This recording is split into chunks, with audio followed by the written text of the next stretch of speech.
Assalamualaikum warahmatullahi wabarakatuh. Sahabat beriman, sebelum terjadi gempa bumi dan tsunami, Al-Quran sudah memperingatkan. Merenungi bencana gempa bumi dan tsunami yang pernah terjadi akhir-akhir ini, seperti gempa bumi di Cianjur, Jawa Barat, dan bencana di beberapa wilayah di Indonesia, kita harus bisa memaknai dan mengambil iktibar bencana gempa bumi tersebut sebagai teguran agar kita kembali ke jalan Islam. Dalam akidah Islam mengingatkan kita bahwa suatu bencana yang terjadi tidaklah berlangsung tanpa sebab. Begitu juga dengan bencana gempa bumi dan tsunami yang pernah terjadi belum lama ini. Jika kita mencari kata-kata gempa bumi dalam Al-Quran, maka kita akan menemukan ketepatan gempa bumi secara tegas dinyatakan sebanyak 4 kali. Kata gempa bumi tersebut terdapat dalam Al-Quran surat A'raf ayat 78, 91, dan 155. Surat Al-Ankabut ayat 37, Surat Al-An'am ayat 65. Kata gempa bumi juga ditemukan, namun hanya dalam penjelasan ayat. Selanjutnya, jika dikembangkan lagi dengan kata-kata bumi berguncang, maka akan ditemukan 4 kali juga. Seperti yang terjadi pada surat Ar-Ra'd ayat 31, surat Al-Waqi'ah ayat 4, surat Al-Fajr ayat 21, dan surat Al-Zalzalah ayat 1. Keadaan ini menunjukkan bahwa jauh sebelum gempa bumi terjadi, Al-Quran telah menjelaskan tentang peristiwa ini. Secara etimologi, definisi gempa bumi merupakan peristiwa alam yang terjadi secara mendadak karena pelepasan energi akibat pergeseran relatif batuan atau lempeng tektonik maupun kerak bumi. Merujuk kepada definisi tersebut, maka dalam Al-Quran surat Al-Zalzalah ayat 1 dan 2 secara jelas dikatakan, apabila bumi diguncangkan dengan guncangannya yang sangat dahsyat, dan bumi telah mengeluarkan beban-beban berat yang dikandungnya. Berkenaan dengan tsunami pula, sudah pasti perkataan tsunami tidak akan kita temukan dalam Al-Quran, karena kata tsunami berasal dari bahasa Jepang. Kata tsunami berasal dari kata tsu yang artinya pelabuhan, dan kata nami yang memiliki arti gelombang laut. Akan tetapi, jika dihubungkan dengan definisi tsunami itu sendiri, adalah sebagai gelombang laut dengan jangka masa panjang yang ditimbulkan oleh gangguan impulsif dari dasar laut, sehingga tsunami tersebut menimbulkan gelombang besar ke kawasan pantai. Memperhatikan definisi tsunami tersebut, maka dalam Al-Quran akan ditemukan 2 ayat, yaitu dalam surat Al-Infitar ayat 3 serta surat At-Ta'wir ayat 6. Kedua ayat Al-Quran tersebut menegaskan di mana laut akan meluap karena adanya proses pemanasan dari dasar bumi.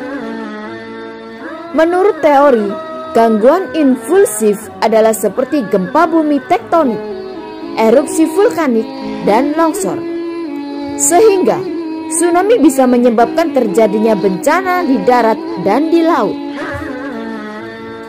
Seperti yang dijelaskan dalam surat Al-An'am ayat 63, di mana Allah menanyakan kepada manusia, yaitu, katakanlah, siapakah yang dapat menyelamatkan kamu dari bencana di darat dan di laut? Yang kamu berdoa kepadanya dengan rendah diri dan suara yang lembut dengan mengatakan, sesungguhnya, jika Dia menyelamatkan kami dari bencana ini, tentulah kami menjadi orang-orang yang bersyukur. Fenomena terjadinya patahan dan terbentuknya gunung-gunung akibat pergerakan kerak bumi ini dapat ditemukan dalam Al-Quran pada surat Ar-Ra'd ayat 41, yang artinya, dan apakah mereka tidak melihat bahwa sesungguhnya kami mendatangkan daerah-daerah, lalu kami kurangi daerah-daerah itu sedikit demi sedikit dari tepi-tepinya, dan Allah menetapkan hukum menurut kehendaknya. Tidak ada yang dapat menolak ketetapannya, dan dialah yang maha cepat hisabnya. Kemudian terdapat juga pada surat An-Naba ayat 6 hingga 7 yang artinya, bukankah kami telah menjadikan bumi itu sebagai hamparan dan gunung-gunung sebagai pasaf? Selain itu, manusia juga diperingatkan dalam surat Toha ayat 81 yang artinya, makanlah di antara rezeki yang baik yang telah kami berikan kepadamu, dan janganlah melampaui batas padanya yang menyebabkan kemurkaanku menimpamu. Dan barang siapa ditimpa oleh kemurkaanku, maka sesungguhnya binasalah ia. Pesan Allah ini selalu diabaikan oleh manusia, sehingga terjadinya eksploitasi sumber daya alam yang berlebihan. Sebagai contoh seperti penambangan liar, pengeluaran minyak bumi, gas cair, dan yang lain, sehingga hal itu menimbulkan kesan dan berdampak buruk kepada generasi berikutnya. Tidak hanya eksploitasi terhadap sumber daya alam yang dilakukan oleh manusia, namun manusia itu sendiri telah mengeksploitasi dirinya sendiri, sehingga telah menimbulkan kehidupan yang tidak harmonis antara manusia dan lingkungan, serta manusia dengan manusia, apalagi manusia dengan Sang Khalik, seperti yang telah digambarkan dalam surat Ar-Rum ayat 41 yang artinya, telah nampak kerusakan di darat dan di laut karena perbuatan tangan manusia, supaya Allah merasakan kepada mereka sebagian dari akibat perbuatan mereka, agar mereka kembali ke jalan yang benar. Semua bencana ini tidak akan terjadi apabila manusia tunduk dan patuh untuk melaksanakan seluruh perintah dan mengingkari semua larangan yang telah ditetapkan oleh Allah Subhanahu wa Ta'ala, sebagaimana yang telah disampaikan dalam surat Al-Hadid ayat 22 yang artinya, tiada suatu bencana pun yang menimpa di bumi dan tidak pula pada dirimu sendiri, melainkan telah tertulis dalam kitab Lauhul Mahfuz sebelum kami menciptakannya. Sesungguhnya yang demikian itu adalah mudah bagi Allah. Dari berbagai tinjauan yang disampaikan tersebut, maka terjawablah bahwa gempa bumi dan tsunami merupakan proses dari Allah untuk menyempurnakan ciptaannya. Ciptaannya yang sempurna ini bukan hanya berlaku pada bumi, tapi juga pada penghuninya. Itulah penjelasan dalam Al-Quran tentang gempa bumi dan tsunami. Semoga informasi ini bermanfaat dan menyadarkan kita semua. Wallahu a'lamu bishawab.